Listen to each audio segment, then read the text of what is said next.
So I was discussing with a friend about marriage earlier today, and it made me think, like, what are the reasons why people really stay in marriage? What marriage works, especially in Africa? Okay, in my view, I think the marriages that work, marriages that go through thick and thin, are the marriages where you know you have no other option. Your only option is to make it work. Yes, because unfortunately many people get married having options, saying to themselves, okay, if it doesn't work, I'm gonna walk out. If I'm not happy, I'm gonna divorce. If things don't go the way I wanted, then you know what? I'm gonna give myself another chance. And that's mainly the reason why most of the marriages don't work nowadays. It's not because there's no more love. It's not because things are that tough. I don't believe so. Yes, there are some cases where it's very difficult, but in most cases in this generation, people are just soft.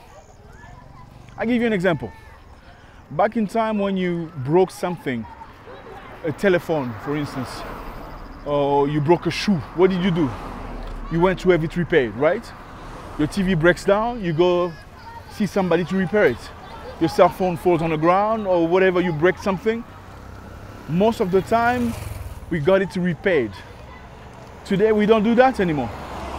When you break something or your shirt just, sort of changes colors, what you do? Oh, you cut it. You don't take it to the tailor. You go buy another shirt. You go get another toy. That's what we do. We are the replacement generation. When things don't work, you don't try to make it work. You replace. That's why so many of us have so many enemies, because this applies as well in friendship. When a friend makes a mistake, you just replace them. You don't realize that people are not perfect. You will never find perfect people. If somebody does something wrong, what you do is you talk to them, you try to find a way to repair, make it work. This is not what this generation does. This is the replacement generation. If your friend wrongs you one time, that's enough. You don't want to talk to them no more. You don't want to hear about them anymore, because that's it.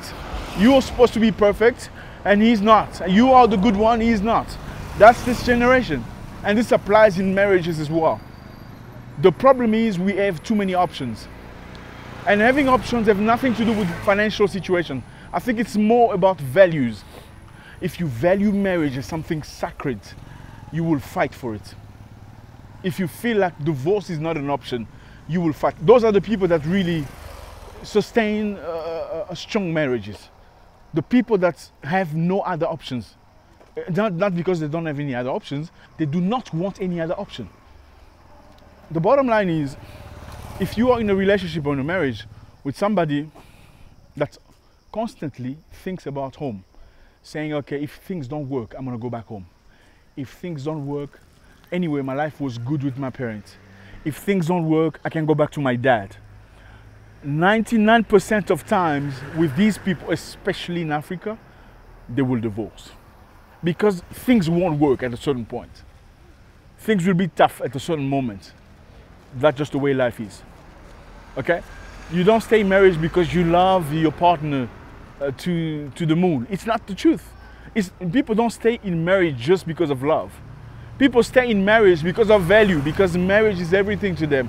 Marriage is what's supposed to, marriage is beyond their feelings. Look, you will never love your partner every single day. You will not. There will come a time you won't love them at all. What do? You change them? You throw them away like you throw your toys and your shirts? You don't do that. So it's all about values. I believe if you want to have a sustainable marriage, sustainable life with your partner, make sure you do it with somebody that has the same value, somebody that feels like once we get married, we are not divorcing. We're gonna go through thick and thin. That's why you say thick and thin. Okay, I'm not saying you should stay in a marriage where somebody beats you up, breaks your jaw, or somebody abuses you. But the problem is most of the marriages today don't die because of abuse. It's not even, a lot of people don't divorce for the real reason people divorce. People divorce because they've had enough. Because they can do something else, because they can, they have options. It has nothing to do with the fact that they were beat. Yes, some cases, But most of the cases are things you can resolve. But just because you feel like, okay, I'm still beautiful, I'm still young, I can still do my life, I'm independent, and all that, you know that vibe. That's the reason why so many of these things are unsuccessful. I mean, that's my view. I remember many years ago, I went to the US for boxing. As I went to the United States for boxing, I trained with a bunch of Russian guys. We trained in the same place, we lived together.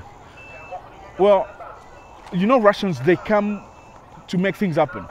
I went there with options, feeling like, okay, you know what?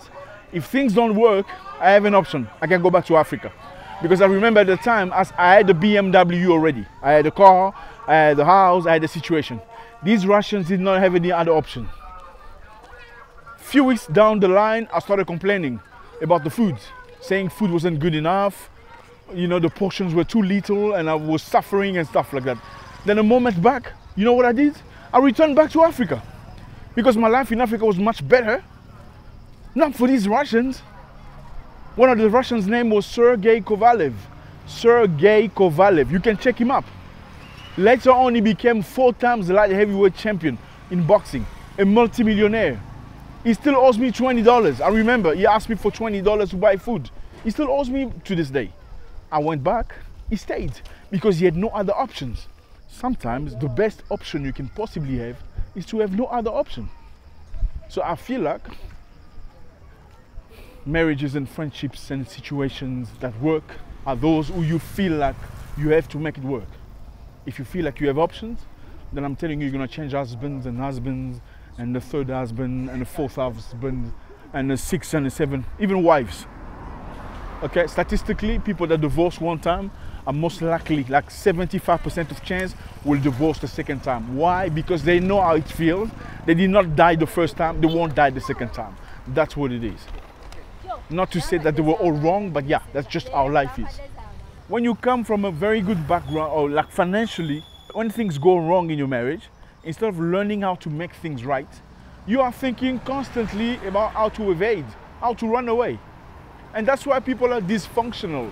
A lot of people don't have the skills to keep people, good people in their lives, because they were babied their whole lives. You see, they look like grown-ups, but they're just immatured in many, many ways. Don't know how to keep a family, don't know how to keep a household, don't know how to cook, don't know how to be nice, don't know how to be kind, don't know how to greet people, don't know how to respect boundaries, because they were babied their whole lives. Nah, I'm not happy, things are hard, I can't do this anymore. When you go through hardship, for real, you learn how to value things. And when you don't go through hardship, it's very difficult to value things. When you worked very hard to get a cell phone, you know how to protect it. When you worked very hard to buy a car, you don't just let anybody drive it. If it was given to you, then you don't care. It's the same thing. I'm gonna say this, and I know it's gonna hurt a lot of people, but hey, rich kids hardly stay in marriage. Yes, because they're not used to painful situations. They're not used to, you know, they were babied their whole life. When things don't work, they think about dad. Oh, I was fine as my dad, I could drive a car, he gave me money, my life was great. They don't stay in marriage. I know, look, I know for many of you, many of the people of this generation, marriage does not hold the same value, but that's what it is. As long as you think about home, as long as you will have difficulties fixing your marriage, instead of worrying about what is he doing, is he cheating on me, let me check his phone. You should be worried about, how do I make him smile? How do I make him be, you know, how do I make him happy? How do I make our situation better? This goes for men and women. You don't sit there thinking, okay, I'm stressed now. Before I met him or her, I was okay, but now I'm not okay. Now things are bad. Now this and that. I mean, come on, stop. Grow up. Grow up. Grow up.